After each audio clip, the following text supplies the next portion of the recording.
Just off the coast of Grand Isle sits a small chain of islands that serve as a breeding ground for pelicans and other birds.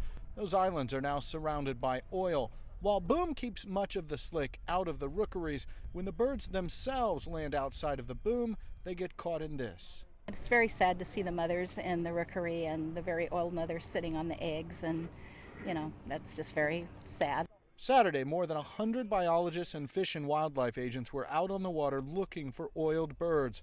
Birds like this one, who could no longer fly. As you can imagine, the capture is not easy. These two had to run through knee-deep, sometimes waist-deep water, but ultimately they made the rescue. That's Tim Kimmel with the capture. At the time, you don't really think about it. You're doing it for the birds. You go out there and you try to catch everyone that you can catch. When you get it, it's a bonus. And today, there were lots of bonuses. Time and time again, this crew saw oiled birds and swooped in.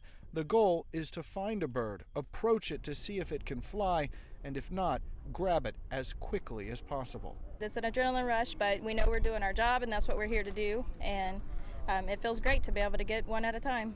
One at a time, the only way to make a difference in this job. Once back on land, the birds are rushed into a field hospital where they're examined and stabilized. Then it's a long boat ride to another facility where they're cleaned and, if possible, rehabilitated.